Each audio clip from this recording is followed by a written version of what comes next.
The world had a particular way of grinding certain people into the dust, and Kataliya was one of them. Orphaned at 5, she was a ghost in the house of her foster parents, the Gables. They provided a roof and crusts of bread, but their love was a locked cupboard, reserved solely for their own daughter Lyra.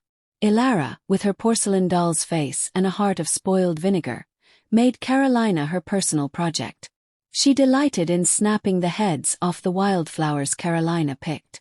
Out of boredom, she would accidentally spilling water on her threadbare mattress, and whisper "silly girl" in Kataliya's ears as she passed. Lyra never ceased to engage herself in one mischief or the other to bring what was left of Kataliya's world to ruin.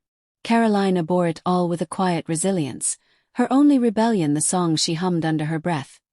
Old, forgotten melodies that seemed to bubble up from a deep, unknown wellspring within her. It wasn't always like this. She once had parents, loving parents who doted on her.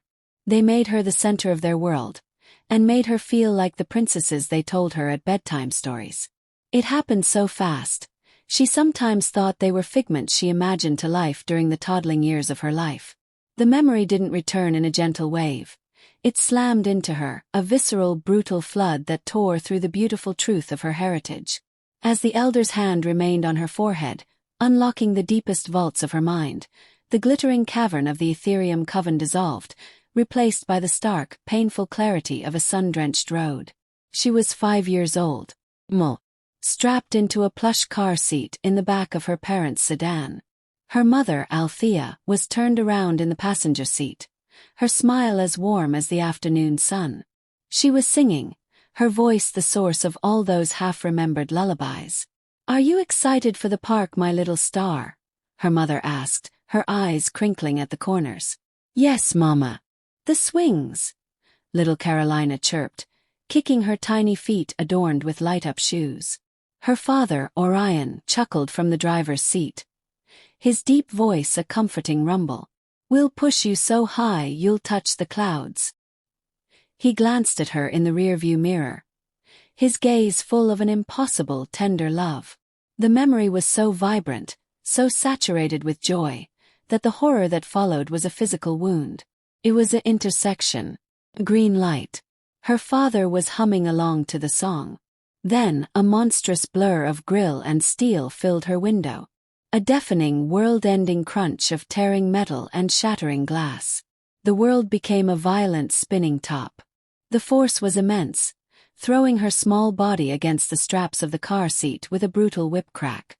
The screaming of twisting metal faded into a high-pitched ringing. Dust and the smell of gasoline filled the air. Silence. Then a weak, gurgling breath from the front seat. "Orion." "Kara." Her mother's voice, a wet, broken whisper. No answer from her father. Kataliya tried to call out, but her own breath hitched. A sharp, agonizing pain bloomed in her side.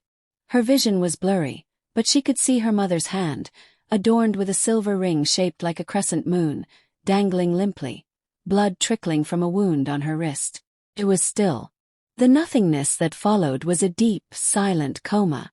A year of blank, dark sleep where her soul retreated from the unbearable reality. Her body healed in a sterile white room she would never remember. When she finally swam back to consciousness, the world was gray. The first face she saw was not one of love, but of pinched, weary obligation. A woman with sharp features and cold eyes, Mrs. Gable. "She's finally awake," the woman said to a nurse, her voice devoid of warmth. The social worker said they found no other family. "Looks like she's ours to deal with." The transfer was cold, efficient. She was a small, silent wraith, her body healed but her heart a raw, open wound. She was taken to a small, drab house that smelled of boiled cabbage and resentment. There she met Lyra for the first time. A girl her age, with pretty curls and a possessive glare. "Who's she?" Lyra had demanded, pointing a chubby finger. "This is Kataliya. She's going to be staying with us now." "Be nice," Mrs. Gable said, the instruction empty. Lyra's nose scrunched up. "She's weird. She doesn't talk. She can't have my old toys." That was the beginning. The first stone laid on the path of her sorrows. The profound, soul-shattering loss of her parents, the two sons around which her universe had revolved, was immediately compounded by the cold charity of the Gables and the petty cruelties of their daughter. Her songs, the last vestige of her mother, became secret things, hummed only when she was utterly alone. Her light was systematically stamped out, replaced by the identity they forced upon her. The orphan, the burden, the nothing girl. In the cavern, a single perfect tear traced a path down Katalina's cheek. It was not a tear of self-pity, but of profound, agonizing grief, finally felt by the woman she was now, not the broken child she had been. She opened her eyes, the silver light of her power still swirling around her. The memory was no longer a hidden monster. It was a part of her story. The pain was real, but it was not all she was. "They hid me," she whispered, her voice thick with emotion but clear with newfound strength. "They used their last breath to protect me. They loved me." The elder witch nodded, her own eyes glistening. "And that love is the foundation of your magic, my queen. Not the sorrow that followed." The memory of the accident was the end of her first life. But here now, remembering it fully, she understood it was not her definition. It was the tragic, painful beginning of the journey that led her home. 14 forlorn years down that rocky path. Her one sanctuary was the long walks she took to the crystal-clear lake at the edge of the forbidden forest to fetch water for the family on a daily basis. It was the one chore she cherished, not for the burden it brought to her feet and spine, but the respite of being with nature. There was something surreal about how being in the woods made her feel. She couldn't put a finger to it, but she could feel it right under her skin, like a magnetic pull calling unto her in a positive way. The air was sweeter there, and she could sing as loud as she wished, her voice weaving through the ancient trees without Lyra's sneers to drown it out. One evening, as the sun bled into dusk, she was returning from the lake, her bucket heavy, her song a soft, haunting tune about moonlit shores and silver threads. It was then she saw it. A path of light, no wider than her hand, glimmered into existence between the gnarled roots of the oldest oak. It was made of what looked like scattered starlight and luminous moss, pulsing with a gentle, inviting rhythm. It led straight into the heart of the forbidden forest, a place shrouded in terrifying tales where children were told the very trees snatched lost souls. Her foster parents' warnings screamed in her head.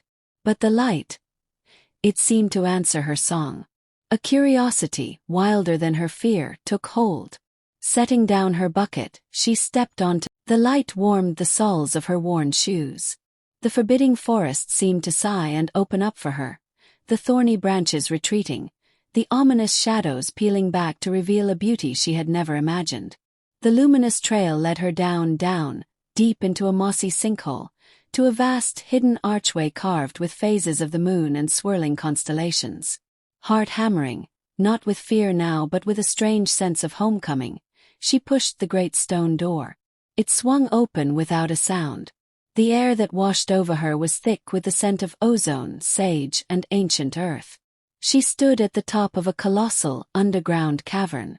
Below, a city of elegant, crystalline structures spiraled around a central tree whose roots were silver and whose leaves glowed with captured starlight. And there were people, hundreds of them, moving with a graceful, powerful purpose. Their clothes flowed like liquid shadow and starlight, and their eyes held the wisdom of centuries. They stopped, every single one of them. They turned as one, and their gazes fell upon the ragged, wide-eyed human girl standing at their entrance. A woman with hair as white as frost and eyes that held the soft light of a blue moon stepped forward. Her voice, when she spoke, was like the chime of 1,000 bells. "She who walks the starlight path. You have come at last." Katalina could only stare. I was just getting water. I followed the light." "The path does not appear for just anything, child," the woman said, her gaze piercing. "It appears for its queen." A ripple went through the crowd. "Queen? There must be a mistake," Katalina stammered, backing away. "I'm no one. I'm Katalina. I live with the Gables. I'm a nothing girl." The elder woman's face softened with immense pity and understanding. "You are Katalina, yes. Daughter of Althea and Orion, the last sovereigns of the Ethereum coven, the direct descendant of the first witch. The blood that runs in your veins is the oldest magic on this earth. She gestured, and a basin of obsidian filled with water that swirled with galaxies appeared. Look. Trembling, Kataliya approached. She looked into the water. She saw not her reflection, but a vision. A beautiful woman with Kataliya's own eyes singing her the same lullaby, a man with a kind smile placing a protective charm over a cradle. She saw a great attack, their magic flaring to protect her as she was hidden away with a forgetfulness spell for her own safety. She saw the Gables, taking in a foundling for the meager coin the town provided, never knowing the majestic power they housed. The truth was a physical blow. The songs, the deep connection to nature, the constant feeling of being out of place.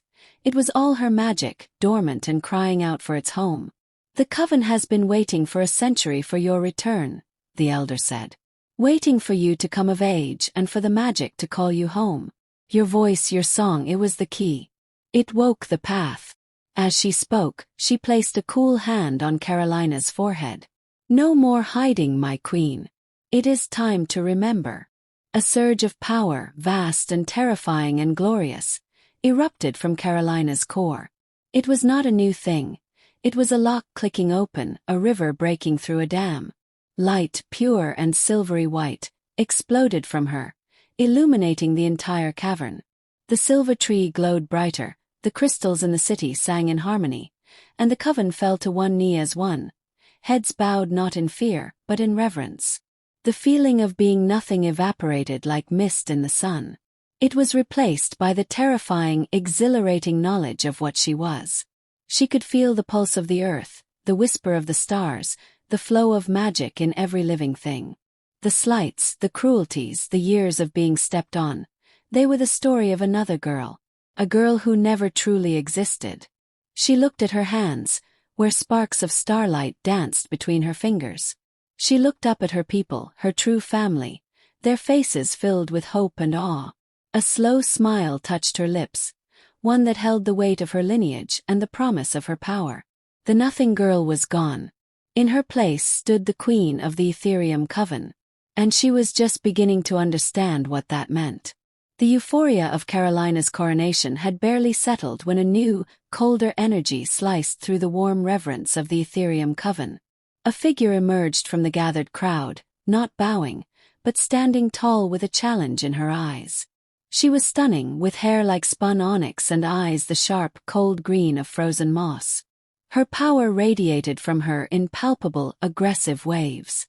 This was Kataliya, scion of the rival Umbra coven, a lineage that had always hungered for the supremacy of the Ethereum throne. A touching reunion. Kataliya's voice was like silk over a blade, cutting through the silence. A lost child found. But sentiment does not a queen make. Power does. Mastery does. Her gaze swept over Kataliya, taking in her simple dress, her unsure posture. This child has been among mortals. She knows nothing of our ways, our struggles. She is a dormant seed, while I have trained my entire life for this moment. She took a step forward, her chin held high. I challenge you, Kataliya of no known past, for the right to lead the Ethereum coven. A duel of magic. To yield, or worse. A collective gasp rippled through the cavern. Kataliya's newfound confidence evaporated, replaced by a cold, familiar dread. This was a Lyra all over again, but with real, terrifying power. She instinctively took a half-step back, her hands trembling. She had just discovered her magic. How could she possibly duel for a crown? Before she could stammer a refusal, the elder witch, Lyra, moved with a speed that belied her years. She placed herself between the two young women. The challenge is heard, Kataliya of the Umbra, Lyra said, her voice calm but ironclad. But it will not be answered today. The queen has only just awakened. A challenge of this magnitude demands preparation and honor, not a hasty ambush. Kataliya's lips curled into a sneer. Preparation. How long do you propose? A decade. A century. I will not wait forever while she learns to light a candle. 6 months, Lyra stated, her tone brooking no argument. Return in 6 months' time. Then, and only then, should our queen accept your challenge, she will be ready to meet you with the full force of her lineage. A murmur of assent came from the Ethereum witches. It was fair. Kataliya, though clearly displeased, could not argue without seeming cowardly. She wanted a public victory, not a cheap slaughter. 6 months, she spat. Very well. But do not think time will change the inevitable. With a final scathing look at Kataliya, she turned and melted back into the shadows from whence she came. The moment she was gone, the strength left Kataliya's legs. She swayed, her face pale. 6 months. Elder Lyra, I can't. She's everything I'm not. I'll never be ready. Lyra turned to her, her blue moon eyes fierce. You are the blood of the first. You are the queen we have waited a century for. You contain an ocean of power, child. You simply need to be taught how to swim. She placed a firm hand on Kataliya's shoulder. And you will learn. In 6 months you will learn what it takes others 6 years. The magic is in you, waiting. It is not a lesson, but a remembrance. She leaned closer, her voice dropping to a whisper meant only for Kataliya's ears. But heed my warning. Kataliya agreed because she believes she cannot lose. She is powerful, but she is also arrogant and ruthless. She will not fight honorably. She will seek to distract, to provoke, to use your own heart against you. She will try to make you fearful, to make you doubt. She must not be allowed to rule. Her covetous heart would turn our magic into a weapon for dominance, not a force for balance. Lyra's gaze was intense. You must be better. You must be smarter. You must not merely defeat her power. You must outsmart her game. Do you understand? Terror still clawed at Kataliya's throat. But beneath it something else stirred. A spark of defiance, fanned by Lyra's unwavering belief. She thought of Lyra, of being pushed down. She would not be pushed down here. Not in her true home. She took a deep, shuddering breath and straightened her spine, meeting Lyra's fierce gaze. The fear was still there, but it was now joined by a steely resolve. I understand, Kataliya said, her voice gaining strength. Teach me. I am ready to remember. The chosen arena was a natural amphitheater of stone, a jagged precipice jutting over a furious river that churned and roared 100 feet below. Mist from the torrent soaked the air, making the rocks slick. It was a place of raw, untamed power, a fitting stage for a duel of queens. From the first moment it was a massacre. Kataliya moved like a viper, her magic a whip-crack of dark energy that Kataliya barely deflected with a hastily conjured shield of light. The impact sent shards of magic skittering across the stone and Kataliya stumbling backward, her boots skidding perilously close to the edge. Is this all? Kataliya taunted, her voice a silken mockery over the river's roar. She didn't even bother to press the attack, instead circling Kataliya like a predator playing with its meal. The great hope of the Ethereum. The blood of the first. You fight like a mortal child. Another bolt, this one of crackling violet energy, slammed into Kataliya's side. She cried out, falling to one knee, the breath knocked from her lungs. The pain was sharp and real. I have cultivated my power for 500 years, Kataliya boasted, her eyes gleaming with cruel triumph. I have studied every forgotten text, mastered every complex sigil. You've had 6 months. You are a flicker. I am an inferno. She advanced, each step deliberate, savoring her dominance. I will enjoy stripping that title from you.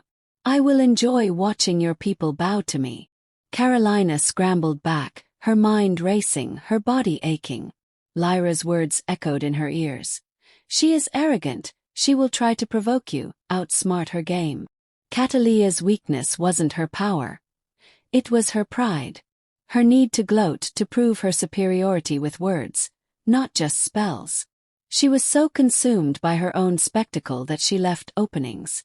As Kataliya raised her hands for another, final, crushing blow, a torrent of dark energy swirling between her palms, she paused to deliver one last sneer. Any last words? Nothing, girl. It was the taunt that did it.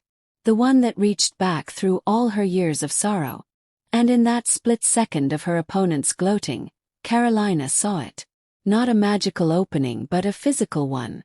Kataliya stood tall and proud, her weight planted on her back foot, utterly unconcerned with the ground beneath her. Kataliya didn't summon a grand spell.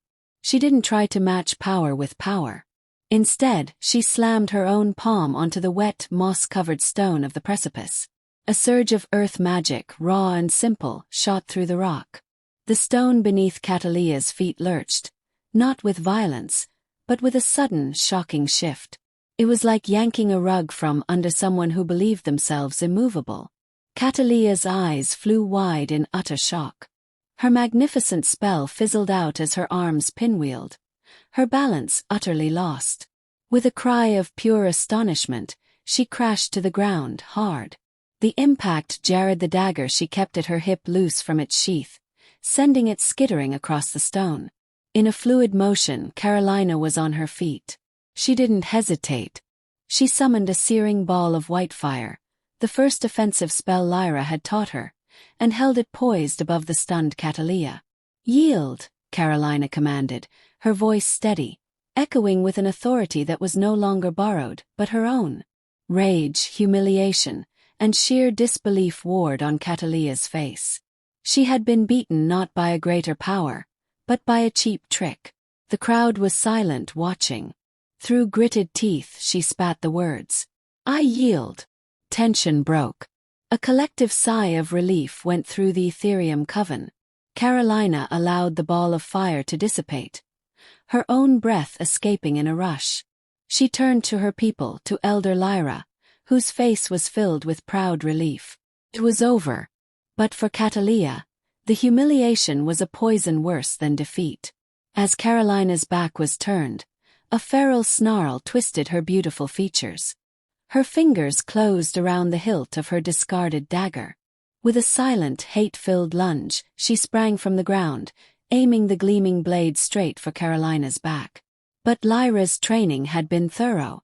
Kataliya's sixth sense, her magical awareness, screamed a warning a half-second before the strike.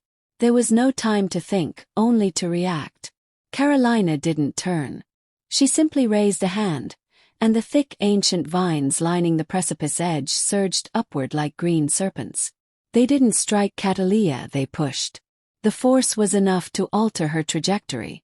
Instead of plunging the knife into Kataliya's spine, Kataliya was thrown off balance once more. But this time, her own momentum was her doom. She stumbled backward, her eyes wide with shock toward the sheer drop. There was a sickening, wet thud. Gasp. Kataliya froze, her body rigid. She looked down. The dagger, meant for Kataliya's back, was now buried to the hilt in her own abdomen, driven in by the force of her fall against the stone. Her cold green eyes met Kataliya's, filled with a final, stunning shock. Then the vines gave way.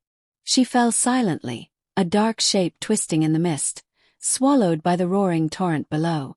The river, unforgiving and relentless, claimed her instantly, the waters churning for a moment before rushing on as if nothing had happened. The silence on the precipice was absolute, broken only by the relentless roar of the river. Kataliya stood frozen, her hand still outstretched, her heart hammering. She had not meant to kill. She had only meant to defend. She had outsmarted Kataliya's game, just as Lyra had advised. But the price of victory was far heavier than she had ever imagined. The threat was gone, but a cold, solemn peace settled over the coven. Their queen was merciful, but she was not to be crossed. The great cavern of the Ethereum coven, once a place of hidden wonder, was now a throne room fit for a queen. The silver-rooted tree blazed with captured starlight, its glow reflecting off the crystalline structures until the entire underground city shimmered. Representatives from all 7 witch covens stood assembled, their robes a tapestry of midnight blue, deep forest green, twilight purple and earthy brown, all gathered to witness the dawn of a new era. At the center of it all stood Kataliya. Gone was the girl in the threadbare dress. She was clad in a gown that seemed woven from moonlight and shadow, a living thing that shifted with her every breath. Her hair was crowned not with gold or jewels, but with a delicate circlet of woven moonbloom flowers and silver leaves that glowed with a soft, inner light. Her face, once etched with uncertainty, was now a mask of serene, solemn power. The memory of the precipice of Kataliya's fall was a weight she carried, but it did not bow her. It steeled her. Elder Lyra, her face a landscape of pride and profound relief, stood before the gathered covens. In her hands she held not a metal crown, but the ancient, simple silver diadem of the first witch, a band of metal that was cool to the touch and hummed with the accumulated power of millennia. "We gather not to crown a conqueror," Lyra's voice rang out, clear and powerful, reaching every corner of the vast space, "but to welcome a queen who has come home. A queen who has proven that true strength lies not in the power to dominate, but in the wisdom to protect, the courage to face darkness, and the mercy to offer peace." She turned to Kataliya, her blue moon eyes shining. Kataliya, daughter of Althea and Orion, last sovereigns of the Ethereum, blood of the first. The covens are whole. Will you accept the mantle of leadership? Will you rule not just the Ethereum, but guide all 7 covens into an age of unity? Kataliya's gaze swept over the faces before her, witches who had once looked on with skepticism, now watching with hope. She saw the representatives of the Umbra coven, their expressions wary but respectful, chastened by their former champion's fate. "I will," she said, her voice not a shout, but a clear, resonant promise that carried on the magic thick air. "I will rule with a heart that remembers what it is to have nothing, and with the power to ensure all within our realms have everything they need. I will rule for peace, for harmony." Lyra smiled, a true warm smile that reached her eyes. She lifted the diadem. As it settled upon Kataliya's brow, a shock wave of pure, silvery light erupted from it, washing over the entire cavern. The silver tree blazed brighter, the crystals sang a higher, purer note, and every witch present felt a jolt of cleansing, unifying magic flow through them. It was the seal of a new covenant. When the light faded, Kataliya turned to face her people, the diadem glowing softly against her skin. Her first act as queen was not a declaration of war or an edict of law. It was an appointment. "This crown does not make me infallible," she announced. "It makes me responsible. And I cannot and will not bear that responsibility alone." She extended her hand to the elder who had been her guide, her teacher, and her steadfast protector. "Elder Lyra, your wisdom is the bedrock upon which this new age will be built. Will you stand by my side? Will you be my second, my counsel, and my voice of reason when the path is unclear?" Tears of joy welled in Lyra's eyes. She bowed her head, not in submission but in deepest allegiance. "Until my last breath, my queen. Always." A thunderous applause erupted, not from hands but from magic. Sparks of light of every color shot into the air like a silent, brilliant fireworks display, a traditional witch's ovation. Queen Kataliya looked out over her united covens, her heart full. The nothing girl was a memory. The orphan was a story. Before her stretched a future she was chosen to shape. With Lyra by her side, and the strength of 7 covens behind her, she would rule. And for the first time in centuries, the world of magic would know true, lasting peace.